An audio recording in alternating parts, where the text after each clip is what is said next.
Hello viewers, welcome to Super Prime. Ninth sum பார்க்கலாம். Show that the given points form a right angle triangle and check whether they satisfy Pythagoras theorem அப்படின்னு சொல்லியிருக்காங்க.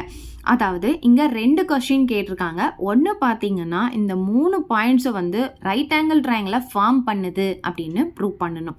Second one பார்த்தீங்கன்னா இது வந்து Pythagoras தியரத்தை satisfy பண்ணுதான்னு check பண்ணணும். சரி, இந்த சம் வந்து ரொம்ப ரொம்ப இம்பார்ட்டண்ட் 5 மார்க். இப்போ பாருங்கள், ஒரு ரைட் ஆங்கிள் ட்ரையாங்கிளை நான் எடுத்துக்கிறேன். ஸோ இதில் இந்த 3 பாயிண்ட்ஸ் எந்த இடத்துல வரும்னு நமக்கு தெரியாது, எங்கே ரைட் ஆங்கிள் வரும்னு நமக்கு தெரியாது. ஓகே, இப்போ இது ரைட் ஆங்கிள் ட்ரையாங்கிளாக இருந்துச்சுன்னா கண்டிப்பாக இந்த சைடு வந்து இந்த சைடுக்கு எப்படி இருக்கும், கண்டிப்பாக பர்பெண்டிகுலராக தான் இருக்கும். அப்போ இந்த 2 சைடுடைய ஸ்லோப்பையும் நம்ம கண்டுபிடிச்சிட்டோன்னா அது ரெண்டும் மல்டிப்ளை பண்ணும்போது -1 வந்ததுன்னா கண்டிப்பாக அது ரெண்டும் பர்பெண்டிகுலராக இருக்குன்னு சொல்லிடலாம். அப்போ இந்த சைடுடைய ஸ்லோப்பை வந்து m1ன்னு எடுத்துக்கலாம், இந்த சைடுடைய ஸ்லோப்பை m2ன்னு எடுத்துக்கலாம். ரெண்டுத்தையும் மல்டிப்ளை பண்ணும்போது நமக்கு -1ன்னு வரணும். அப்படி வந்துச்சுன்னா இது ரெண்டும் பர்பெண்டிகுலர் அப்படின்னா கண்டிப்பாக அது ஒரு ரைட் ஆங்கிள் ட்ரையாங்கிளை ஃபார்ம் பண்ணுதுன்னு சொல்லிடலாம். இதுதான் ஃபர்ஸ்ட் கொஸ்டின். செகண்ட் கொஸ்டின் என்னன்னு பார்த்தீங்கன்னா, பித்தாகரஸ் தியரத்தை இது சாட்டிஸ்ஃபை பண்ணுதான்னு செக் பண்ணணும். ஸோ பித்தாகரஸ் தியரம் நமக்கு தெரியும் இல்லையா, ரைட் ஆங்கிளுக்கு ஆப்போசிட்டில் இருக்கிறது என்னன்னு சொல்லுவோம், ஹைப்போடெனியஸ்ன்னு சொல்லுவோம். So hypotenuse square equal to opposite square plus adjacent square அப்படின்னு நம்ம ப்ரூவ் பண்ணிட்டோம்னா இது வந்து பித்தாகரஸ் தியரத்தை சாட்டிஸ்ஃபை பண்ணுதுன்னு நம்ம சொல்லிடலாம். அப்போ அதுக்கு நமக்கு இங்கே ஸ்லோப் வேணும். ஸோ இந்த 2 சைடில் எது ஏ எது பி எது சின்னு தெரியாது அப்படின்றதுனால கண்டிப்பாக 3த்துக்குமே நம்ம ஸ்லோப் கண்டுபிடிச்சி தான் ஆகணும், ஏபி பிசி சிஏ. அதே மாதிரி இப்போ இது நம்ம வந்து பித்தாகரஸ் தியரத்தை சாட்டிஸ்ஃபை பண்ணணும்னா இந்த சைடு இந்த சைடு இந்த சைடு 3 சைடுமே நமக்கு தெரிஞ்சிருக்கணும். அதனால எல்லா சைடுக்கும் லென்த்தும் நமக்கு தெரியணும். அப்போ என்ன பண்ணணும், டிஸ்டன்ஸ் ஃபார்முலா யூஸ் பண்ணி நம்ம லென்த்தை கண்டுபிடிக்க போகிறோம். அப்போ இங்கே பார்த்தீங்கன்னா இதுக்கு நம்ம ஸ்லோப் வந்து 3 ஸ்லோப் கண்டுபிடிக்கணும், இதுக்கு 3 டிஸ்டன்ஸ் கண்டுபிடிக்கணும். ஸோ டோட்டலாக 6 கண்டுபிடிச்சிட்டு அதுக்கப்புறமா இதெல்லாம் நம்ம செக் பண்ணிக்கலாம். ஸோ ஃபஸ்ட்டு நம்ம என்ன பண்ண போகிறோம்னா ஏபியோடைய ஸ்லோப் கண்டுபிடிச்சிக்கலாம். அப்போ இங்கே ஸ்லோப் ஆஃப் ஏபி அப்படின்னு நான் போட்டுக்கிறேன். இதை நான் 2ஆக ஸ்ப்ளிட் பண்ணிக்கிறேன். இந்த சைடு என்ன கண்டுபிடிக்க போகிறேன்னா லென்த்து கண்டுபிடிக்க போகிறேன். So length of AB. So இங்கே ஏபின்னா இங்கே ஏபி இப்படி போடும்போது நமக்கு இது பார்க்க சின்ன சமாவும் தெரியும், ஈஸியாகவும் நம்ம சால்வ் பண்ணிடலாம். ஓகே, இப்போ பாருங்கள், நான் இங்கே ஸ்லோப் கண்டுபிடிக்க போகிறேன். ஸ்லோப்புக்கான ஃபார்முலா நமக்கு தெரியும் இல்லையா, y2 - y1 divided by x2 - x1. அதே மாதிரி லென்த் அப்படின்னா டிஸ்டன்ஸுன்னு அர்த்தம். ஸோ டிஸ்டன்ஸ்க்கு நமக்கு ஃபார்முலா தெரியும். என்ன formula, square root of x2 - x1 the whole square plus y2 - y1 the whole square. சரி, இப்போ பாருங்கள், நம்ம ஃபஸ்ட்டு ஏபிக்கு கண்டுபிடிக்க போகிறோம். ஸோ ஏ பாயிண்ட் வந்து 1, -4 அண்ட் பி பாயிண்ட் வந்து 2, -3. இதில் இது x1 இது y1 இது x2 இது y2ன்னு எடுத்துக்க போகிறோம். இப்போ இதில் சப்ஸ்டிடியூட் பண்ண போகிறோம். அப்போ m = y2ன்னு சொல்லும் போது -3 மைனஸ் y1 பார்த்தீங்கன்னா நமக்கு -4 இருக்குது, டிவைடட் பை x2 பார்த்தீங்கன்னா 2 இருக்குது, மைனஸ் x1 பார்த்தீங்கன்னா 1. அப்போ m = இங்கே பார்த்தீங்கன்னா -3 மைனஸ் இன்ட்டு மைனஸ் ப்ளஸ் ஆகிடும். இந்த 4 அப்படியே போட்டுக்கலாம். 2லேருந்து 1 போச்சுன்னா நமக்கு 1 கிடைக்கும். அப்போ m = இங்கே பார்த்தீங்கன்னா வேறு சைனால் பெரிய நம்பர்லேருந்து சின்ன நம்பர் மைனஸ் பண்ணால் நமக்கு 1 கிடைக்கும். பெரிய நம்பர் சைன் ப்ளஸ், அப்போ +1 +1 பை 1 என்ன கிடைக்கும், 1 தான் கிடைக்கும். அப்போ நமக்கு ஸ்லோப் ஆஃப் ஏபி என்ன கிடைச்சிருக்கு, 1 அப்படின்னு கிடைச்சிருக்கு. இப்போ என்ன கண்டுபிடிக்க போகிறோம், லென்த் ஆஃப் ஏபி கண்டுபிடிக்க போகிறோம். இப்போ இந்த ஃபார்முலாவில் தான் சப்ஸ்டிடியூட் பண்ண போகிறோம். அப்போ AB = square root of x2 என்ன இருக்குது நமக்கு இங்கே 2ன்னு இருக்குது, மைனஸ் x1 பார்த்தீங்கன்னா 1 தி ஹோல் ஸ்கொயர் போட்டுக்கலாமா, ப்ளஸ் y2 பார்த்தீங்கன்னா -3 மைனஸ் y1 பார்த்தீங்கன்னா -4. அப்போ மைனஸ் இன்ட்டு மைனஸ் ப்ளஸ் ஆகிடும், இங்கேயே மாற்றிடுங்க. அப்புறம் என்ன பண்ணலாம், இங்கே ஸ்கொயர் போட்டுடலாம். ஸ்கொயர் ரூட் ஆஃப் 2 - 1ன்னா 1ன்னு வந்துடும், 1 ஸ்கொயருன்னு போட்டுக்கலாம். அதே மாதிரி 4 - 3 வந்து 1ன்னு வந்துடும், 1 ஸ்கொயருன்னு போட்டுக்கலாம். ஸோ இப்போ என்ன ஆகும், 1 ஸ்கொயர்னா 1, இங்கேயும் 1 ஸ்கொயர்னா 1. என்ன கிடைக்குது நமக்கு, ஸ்கொயர் ரூட் ஆஃப் 2ன்னு கிடைக்குது ஏபியோடைய லென்த்து. அவ்வளோதான், இப்போ ஏபி கண்டுபிடிச்சாச்சு. இப்போ நெக்ஸ்ட் நம்ம என்ன பண்ண போகிறோம், பிசிக்கு போகிறோம். இதே மாதிரி பிசியோடைய ஸ்லோப்பையும் பிசியோடைய லென்த்தையும் கண்டுபிடிக்க போகிறோம். ஸோ இங்கே என்ன எழுதிக்கலாம், ஸ்லோப் ஆஃப் பிசின்னு போட்டுக்கலாம். இங்கே என்ன எழுதிக்கலாம், லென்த் ஆஃப் பிசின்னு எழுதிக்கலாம். ஸோ இப்படி போடும்போது உங்களுக்கு ஈஸியாக இருக்கும், சின்னதாகவும் இருக்கும் பார்க்குறதுக்கு உங்களுக்கு. இப்போ பாருங்கள், ஸ்லோப் வந்து ஃபார்முலா நமக்கு தெரியும் இல்லையா, m equal to y2 minus y1 divided by x2 minus x1. நீங்கள் ஒரு தடவையும் ஃபார்முலா எழுதணும்னு அவசியம் கிடையாது, ஒரு தடவை எழுதினாவே போதும், உங்களுக்கு தெரிஞ்சால் நீங்கள் போட்டுடலாம். அதே மாதிரி டிஸ்டன்ஸ்க்கான ஃபார்முலா, டிஸ்டன்ஸ் ஃபார்முலா என்ன, நமக்கு square root of x2 minus x1 the whole square plus y2 minus y1 the whole square. சரி, இப்போ பாருங்கள், நமக்கு பியும் சியும் வேணும். b பார்த்திங்கன்னா 2, -3 அண்ட் c பார்த்திங்கன்னா 4, -7. ஸோ இது x1, இது y1, இது x2, இது y2ன்னு எடுத்துக்கிறேன். இப்போ இதில் சப்ஸ்டிடியூட் பண்ண போகிறேன். அப்போ m ஈக்குவல் டு y2 பார்த்திங்கன்னா -7 மைனஸ் y1 பார்த்திங்கன்னா -3. அப்போ இங்கே -3ன்னு போட்டுக்கலாம். டிவைடட் பை x2 பார்த்திங்கன்னா 4 மைனஸ் x1 பார்த்திங்கன்னா 2. அப்போ என்ன ஆகும், -7 மைனஸ் இன்ட்டு மைனஸ் ப்ளஸ் 3 மாறிடும். 4 - 2 2ன்னு கிடைக்கும். ரெண்டும் வேறு வேறு சைன்னால பெரிய நம்பர்லேருந்து சின்ன நம்பர் மைனஸ் பண்ணிவிட்டு பெரிய நம்பரை சைன் போட்டுக்கலாம். டிவைடட் பை 2ன்னு வரும். இப்போ 2 டேபிளில் கேன்சல் பண்ணால் இது 2 டைம்ஸ் கேன்சல் ஆகும். அப்போ m என்ன கிடைக்குது நமக்கு, -2 அப்படின்னு கிடைக்குது. ஸோ அதே மாதிரி இப்போ லென்த் ஆஃப் பிசி கண்டுபிடிக்க போகிறோம். ஸோ இப்போ BC equal to square root of x2 என்ன இருக்குது, நமக்கு இங்கே 4 இருக்குது, மைனஸ் x1 பார்த்திங்கன்னா 2 இருக்குது, ஹோல் ஸ்கொயர் போட்டுக்கலாம், ப்ளஸ் y2 பார்த்திங்கன்னா -7 மைனஸ் y1 பார்த்திங்கன்னா -3. ஆல்ரெடி இங்கே மைனஸ் இருக்கிறதுனா அதை அப்படியே மாற்றிட்டு நான் +3 மாற்றிட்டா ஹோல் ஸ்கொயர் போட்டுக்கலாம். ஸோ ஸ்கொயர் ரூட் ஆஃப் 4 - 2 2 ஆகும், ஹோல் ஸ்கொயர் போட்டுக்கலாம். இங்கே பார்த்தீங்கன்னா வேறு வேறு சைன். அப்போ 7லேருந்து 3 மைனஸ் பண்ணால் 4 கிடைக்கும், பெரிய நம்பர் சைன் வந்து மைனஸ். அப்போ இதுக்கு ஸ்கொயர் போட்டுக்கலாம். இப்போ பாருங்கள், ஸ்கொயர் ரூட் ஆஃப் 2 ஸ்கொயர்னா 4ன்னு கிடைக்கும். மைனஸை வந்து ஸ்கொயர் பண்ணால் நமக்கு ப்ளஸ் தான் கிடைக்கும். ஸோ 4 ஸ்கொயர் பண்ணும்போது 16 கிடைக்கும். இப்போ +16 வரும்.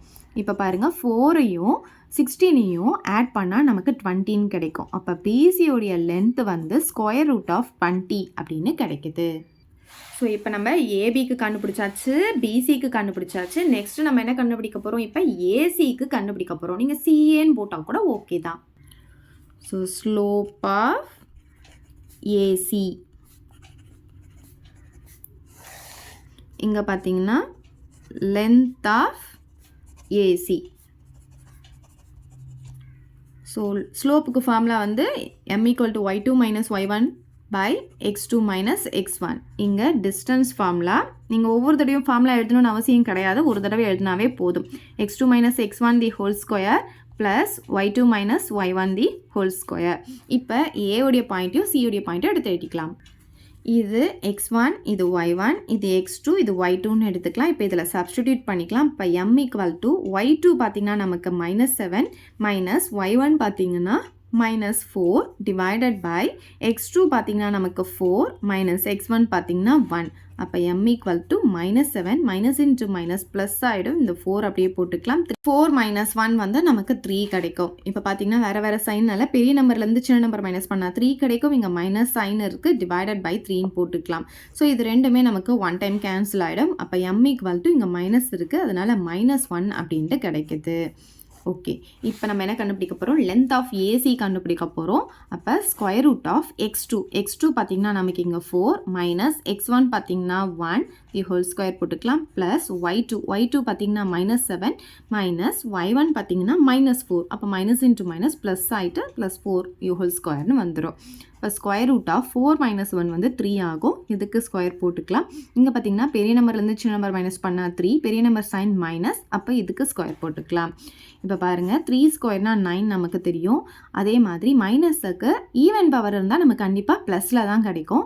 3 ஸ்கொயர் பண்ணால் 9 கிடைக்கும். இப்போ +9 போட்டுக்கலாம். இப்போ 9 + 9 என்ன கிடைக்கும், நமக்கு 18 கிடைக்கும். அப்போ லென்த் ஆஃப் ஏசி வந்து நமக்கு என்ன கிடைக்குதுன்னா ஸ்கொயர் ரூட் ஆஃப் 18. ஓகே, இப்போ நம்ம 6 கண்டுபிடிச்சாச்சு. அதாவது 3த்துக்கு ஸ்லோப் கண்டுபிடிச்சோம், 3த்துக்கு லென்த் கண்டுபிடிச்சாச்சு. ஸோ இதில் நம்ம சப்ஸ்டிடியூட் பண்ண போகிறோம். இதை முதல்ல பார்த்துடலாம். ரெண்டுத்துடைய ஸ்லோப்பை மல்டிப்ளை பண்ணும்போது நமக்கு -1 வருதான்னு பார்க்கணும். ஸோ எந்த 2 ஸ்லோப்புன்னு கண்டுபிடிக்கணும். இப்போ பாருங்கள், ஏபியோடைய ஸ்லோப் வந்து 1ன்னு கிடச்சிருக்கா. இப்போ 1 கூட -2 மல்டிப்ளை பண்ணால் நமக்கு -2 தான் கிடைக்கும். அப்போ இதை எடுக்கக்கூடாது. நெக்ஸ்ட் பார்த்தீங்கன்னா ஏசியோடைய ஸ்லோப் வந்து -1 வந்திருக்கா, ஏபி இது வந்து 1 வந்திருக்கா. அப்போ அது ரெண்டுத்தையும் மல்டிப்ளை பண்ணும்போது நமக்கு -1 வருதா.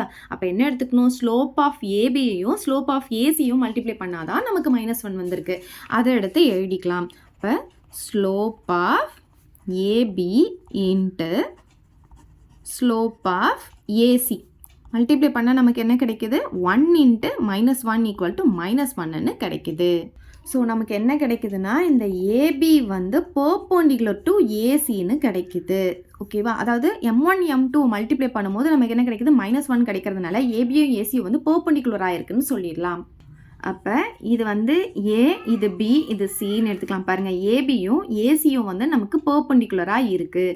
அப்போ ரைட் ஆங்கிள் எங்கே இருக்குதுன்னு பார்த்தீங்கன்னா நமக்கு ஏல தான் ரைட் ஆங்கிள் இருக்குது. அப்போ இங்கே என்ன எழுதிக்கலாம்னா, ஆங்கிள் ஏ ஈக்குவல் டு 90 டிகிரின்னு எழுதிக்கலாம். Therefore triangle ABC is a right angle triangle அப்படின்னு எழுதிக்கலாம். இப்போ ஒன்று வந்து நம்ம ப்ரூவ் பண்ணியாச்சு. இப்போ வந்து இது பித்தாகரஸ் தியரத்தை சாட்டிஸ்ஃபை பண்ணுதான்னு கண்டுபிடிக்கணும். இப்போ இங்கே பார்த்தீங்கன்னா ரைட் ஆங்கிளுக்கு ஆப்போசிட்டில் இருக்கிறது நமக்கு பிசி இல்லையா.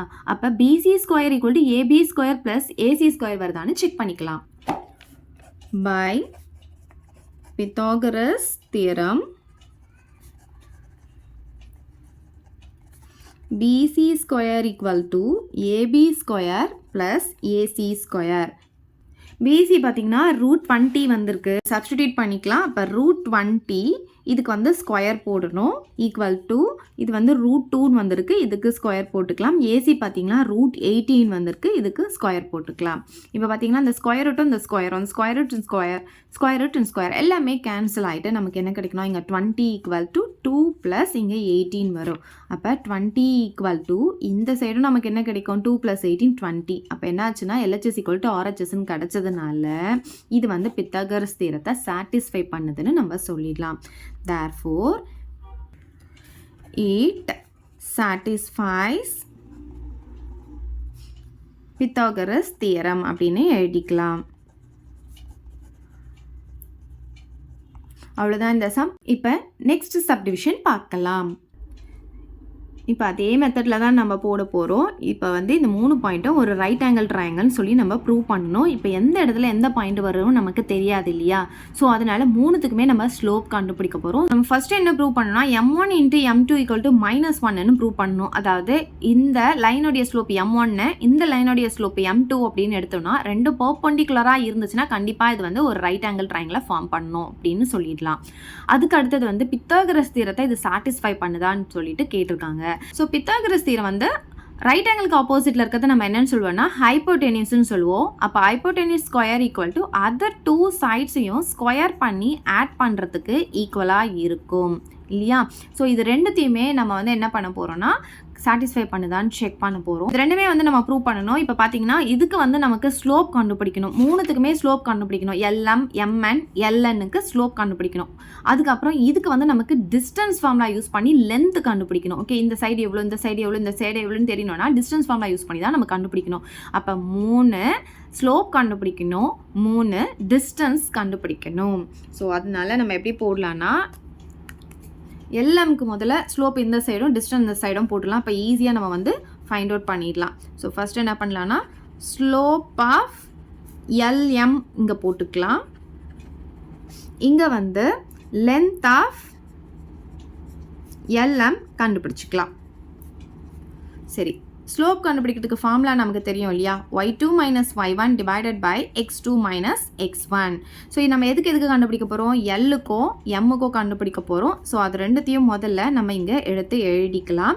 இதுக்கு நேம் கொடுத்துக்கலாம். இது x1 y1, இது x2 y2ன்னு சொல்லிட்டு இப்போ இதில் சப்ஸ்டிடியூட் பண்ணிக்கலாம். அப்போ m ஈக்குவல் டு y2 பார்த்திங்கன்னா நமக்கு 12 மைனஸ் y1 பார்த்திங்கன்னா நமக்கு இங்கே 5 டிவைடட் பை x2 வந்து 9 இருக்குது, மைனஸ் x1 பார்த்திங்கன்னா 0. 12லேருந்து 5 போச்சுன்னா நமக்கு 7 கிடைக்கும். இங்கே பார்த்திங்கன்னா 9 - 0 9 அப்படின்ட்டு நமக்கு கிடச்சிரும். அப்போ m எவ்வளோ கிடைக்குதுன்னா நமக்கு 7/9 கிடைக்குது. இப்போ லென்த் ஆஃப் எல்எம் கண்டுபிடிச்சிக்கலாம். இதுக்கு நம்ம டிஸ்டன்ஸ் ஃபார்முலா யூஸ் பண்ண போகிறோம். ஸோ டிஸ்டன்ஸ் ஃபார்முலா உங்களுக்கு தெரியும் இல்லையா, square root of x2 minus x1 the whole square plus y2 minus y1 the whole square. சரி, இப்போ இதில் சப்ஸ்டிடியூட் பண்ணிக்க போகிறோம். LM equal to square root of x2 பார்த்திங்கன்னா நமக்கு இங்கே 9 மைனஸ் x1 பார்த்திங்கன்னா 0 தி ஹோல் ஸ்கொயர் போட்டுக்கலாம். ப்ளஸ் y2 பார்த்திங்கன்னா நமக்கு இங்கே 12 மைனஸ் y1 பார்த்திங்கன்னா 5 தி ஹோல் ஸ்கொயர் போட்டுக்கலாம். இப்போ பாருங்கள், 9 மைனஸ் 0னா 9 தான், இப்போ 9 ஸ்கொயருன்னு கிடைக்கும். 12 மைனஸ் 5னா 7, அப்போ 7 ஸ்கொயர் நமக்கு கிடைக்கும். இப்போ பார்த்தீங்கன்னா 9 ஸ்கொயர்னா 81, 7 ஸ்கொயர்னா 49. இப்போ இது ரெண்டுத்தையும் ஆட் பண்ணிக்கலாமா? ஆட் பண்ணால் என்ன ஆகும்? 10 பேலன்ஸ் 1. இப்போ பார்த்தீங்கன்னா 9 13 130 கிடைக்குது. அப்போ ஸ்கொயர் ரூட் ஆஃப் 130 எது? Length of LM. அவ்வளோதான். இப்போ நம்ம எல்எம்க்கு ரெண்டுமே கண்டுபிடிச்சாச்சு. இப்போ நெக்ஸ்ட் பார்த்தீங்கன்னா எம்என்னுக்கு ரெண்டுத்தையும் கண்டுபிடிக்க போகிறோம். அப்போ ஸ்லோப் ஆஃப் எம்என் இப்போ கண்டுபிடிக்க போகிறோம். அதே மாதிரி லென்த் ஆஃப் எம்என்னும் கண்டுபிடிக்கணும்.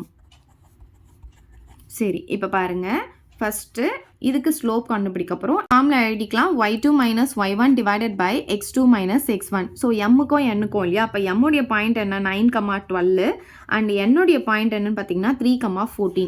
இது வந்து x1, இது y1, இது x2, இது y2ன்னு எடுத்துக்கலாம். இப்போ இதில் சப்ஸ்டிடியூட் பண்ண போகிறோம். அப்போ m ஈக்குவல் டு y2 பார்த்திங்கன்னா நமக்கு 14 மைனஸ் y1 பார்த்திங்கன்னா 12 டிவைடட் பை x2 வந்து 3 மைனஸ் x1 பார்த்திங்கன்னா 9. அப்போ என்ன ஆகும்னா 14லேருந்து 12 போனால் 2 வந்துடும். இப்போ பார்த்தீங்கன்னா இது வேறு வேறு சைன். அப்போ பெரிய நம்பர்லேருந்து சின்ன நம்பர் மைனஸ் பண்ணி பெரிய நம்பர் சைன் போடுவோம். இது பார்த்தீங்கன்னா நம்ம கேன்சல் பண்ணிக்கலாம். 2 டேபிள் இது 1 டைம், இது 3 டைம்ஸ். அப்போ என்ன ஆகும்னா -1/3ன்னு எடுத்துக்கலாம். இந்த மைனஸ் வந்து மேலே கொண்டு போயிடுங்க. அப்போ எம் வந்து எவ்வளோ கிடைக்குதுன்னா -1/3ன்னு கிடைக்குது. இப்போ என்ன கண்டுபிடிக்க போகிறோம்? Length of MN. இதுக்கு வந்து டிஸ்டன்ஸ் ஃபார்முலாவில் போட்டு கண்டுபிடிக்கணும். So MN equal to square root of x2 minus x1 the whole square. So x2 என்ன இருக்குது பாருங்கள், இங்கே 3 இருக்குது, minus x1 பார்த்திங்கன்னா 9 the whole square போட்டுக்கலாம், plus y2 minus y1 the whole square. அப்போ 14 minus y1 பார்த்திங்கன்னா 12 the whole square. நீங்கள் ஒரு தடவை ஃபார்முலா எழுதினாவே போதும், அதுக்கப்புறம் நீங்கள் எழுதணும்னு அவசியம் கிடையாது. So mn equal to square root of 3 minus 9. அப்போ வேறு வேறு சைனால் பெரிய நம்பர்லேருந்து சின்ன நம்பர் மைனஸ் பண்ணி பெரிய நம்பர் சைன் போடுவோம். இதுக்கு ஹோல் ஸ்கொயர் போட்டுக்கலாம். இங்கே பார்த்தீங்கன்னா 14 மைனஸ் 12னா 2 கிடைக்கும். இதுக்கும் ஒரு ஸ்கொயர் போட்டுக்கலாம். இப்போ பாருங்கள், 6 ஸ்கொயர்னா 36, மைனஸ் நம்பருக்கு ஈவன் பவர் இருந்தால் நமக்கு பாசிட்டிவ் தான் கிடைக்கும். அதே மாதிரி 2 ஸ்கொயர்னா 4. இப்போ இது ரெண்டுத்தையும் ஆட் பண்ணால் என்ன ஆகும்? நமக்கு 40 கிடைக்கும். அப்போ ஸ்கொயர் ரூட் ஆஃப் 40ன்னு எம்என்னுடைய லென்த் வந்து நமக்கு கிடச்சிடுச்சு. ஓகே, இப்போ நெக்ஸ்ட் நம்ம என்ன கண்டுபிடிக்க போகிறோம்? ஸ்லோப் ஆஃப் எல்என் கண்டுபிடிக்கிறோம். என்எல்னும் சொல்லலாம், எல்என்னும் சொல்லலாம். ஸோ இங்கே எழுதிக்கலாம். Slope of LN. அதே மாதிரி இங்கே என்ன கண்டுபிடிக்க போகிறோம்? நம்ம லென்த் ஆஃப் LN கண்டுபிடிக்க போகிறோம். ஸோ ஸ்லோப் கண்டுபிடிக்க ஃபார்முலா நமக்கு தெரியும் இல்லையா, y2 minus y1 divided by x2 minus x1. எல்லுடைய பாயிண்ட் எடுத்து எழுதிக்கலாம் அண்ட் என்னுடைய பாயிண்ட்டையும் எடுத்து எழுதிக்கலாம். இது வந்து x1, இது y1, இது x2, இது y2. இதில் சப்ஸ்டிடியூட் பண்ணிக்கலாமா? அப்போ m ஈக்குவல் டு y2 பார்த்திங்கன்னா 14 மைனஸ் y1 பார்த்திங்கன்னா 5 டிவைடட் பை x2 பார்த்திங்கன்னா 3 மைனஸ் x1 வந்து 0. ஸோ 14ல் நமக்கு 5 போனால் 9 வரும், டிவைடட் பை இங்கே 3 கிடைக்குது. இந்த 3 டேபிளில் கேன்சல் பண்ணால் நமக்கு 3ன்னு வந்துடும். அப்போ m பார்த்திங்கன்னா 3ன்னு கிடைக்குது. ஸோ அதே மாதிரி இப்போ லென்த் ஆஃப் எல்என் கண்டுபிடிக்க போகிறோம். அப்போ LN equal to square root of, நமக்கு ஃபார்முலா என்ன? x2 minus x1 the whole square இல்லையா. அப்போ x2 பார்த்தீங்கன்னா 3 மைனஸ் x1 பார்த்தீங்கன்னா 0 the whole square plus y2 minus y1 the whole square. y2 என்ன இருக்குது நமக்கு இங்கே 14 மைனஸ் y1 பார்த்தீங்கன்னா 5 தி ஹோல் ஸ்கொயர்னு போட்டுக்கலாம். அப்போ ஸ்கொயர் ரூட் ஆஃப் 3 மைனஸ் 0னா 3, அப்போ 3 ஸ்கொயர்னு கிடைக்கும். ப்ளஸ் 14 மைனஸ் 5னா 9 வரும், இதுக்கு ஹோல் ஸ்கொயர் போட்டுக்கலாம். 3 ஸ்கொயர்னா 9 நமக்கு தெரியும், 9 ஸ்கொயர்னா 81. அப்போ இது ரெண்டுத்தையும் ஆட் பண்ணால் நமக்கு 19 கிடைக்குது. அப்போ லென்த் ஆஃப் எல்என் பார்த்தீங்கன்னா ஸ்கொயர் ரூட் ஆஃப் 19 கிடைக்குது. அவ்வளோதான். இப்போ நம்ம 6ஐயும் கண்டுபிடிச்சாச்சு. ஓகே, லென்த் ஆஃப், ஸோ எல்எம்க்கும் 2 கண்டுபிடிச்சிட்டோம், எம்என்னுக்கும் 2 கண்டுபிடிச்சிட்டோம், எல்என்னுக்கும் 2 கண்டுபிடிச்சாச்சு.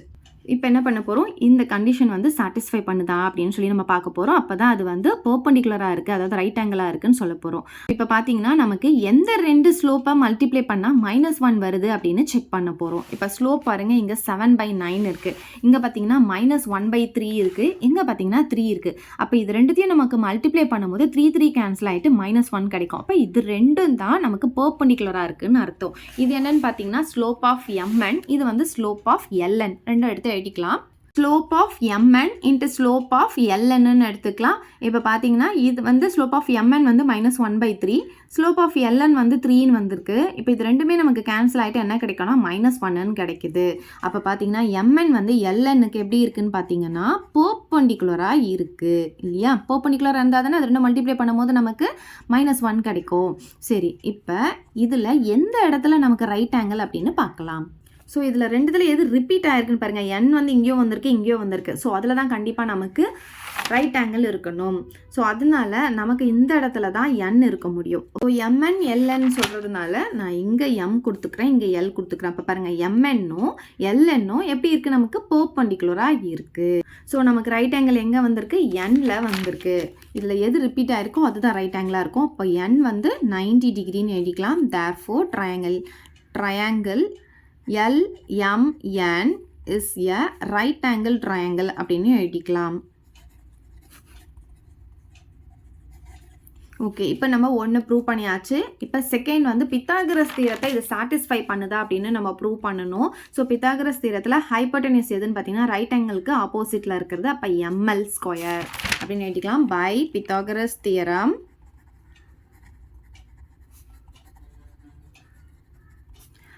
ml² equal to other two sides-ஐயும் ஸ்கொயர் பண்ணி ஆட் பண்ணுறதுக்கு ஈக்குவலாக இருக்கும். mn² plus nl², mn² plus ln². இப்போ ml வந்து நமக்கு எவ்வளோ வந்திருக்குன்னு பார்க்கலாம். ஸோ ml உடைய லென்த், அதாவது lmனாலும் mnனாலும் ஒன்று தான். இங்கே பார்த்தீங்கன்னா √130 வந்திருக்கு. இதுக்கு ஸ்கொயர் போட்டுக்கணும். அதே மாதிரி mn² அப்படின்னு சொல்லும்போது mn வந்து நமக்கு √40 வந்திருக்கு. அப்போ நம்ம இங்கே என்ன பண்ணிக்கலாம், √40 the whole squareன்னு போட்டுக்கலாம். நெக்ஸ்ட் ln², ln வந்து நமக்கு √90 வந்திருக்கு. அப்போ நம்ம இங்கே என்ன பண்ணலாம், √90 the whole squareன்னு போட்டுக்கலாம். √√√² எல்லாம் கேன்சல் ஆகிடும். அப்போ 130 = இங்கே 40 ப்ளஸ் இங்கே வந்து 90. இப்போ 130 = இது ரெண்டுத்தையும் ஆட் பண்ணாலும் நமக்கு 130 வருது. அப்போ LHS = RHSன்னு நமக்கு கிடைக்குது. அதனால பித்தாகரஸ் தியரத்தை இது சாட்டிஸ்ஃபை பண்ணுது. அதனால therefore it satisfies Pythagoras theorem அப்படின்னு எழுதிக்கலாம். ஸோ அவ்வளோதான் இந்த சம். ஏதாவது டவுட் இருந்தால் கமெண்ட் பண்ணுங்கள், உங்கள் ஃப்ரெண்ட்ஸ்க்கு இந்த வீடியோவை ஷேர் பண்ணுங்கள், மறக்காமல் நம்ம சேனலை சப்ஸ்கிரைப் பண்ணிக்கோங்க. தேங்க்யூ. இந்த வீடியோ உங்களுக்கு பிடிச்சா லைக் பண்ணுங்க, ஷேர் பண்ணுங்க. இது வரைக்கும் நம்ம சேனலை சப்ஸ்கிரைப் பண்ணாதவங்க சப்ஸ்கிரைப் பண்ணிடுங்க. மறக்காம பக்கத்தில் இருக்க பெல் பட்டனையும் பிரஸ் பண்ணிடுங்க.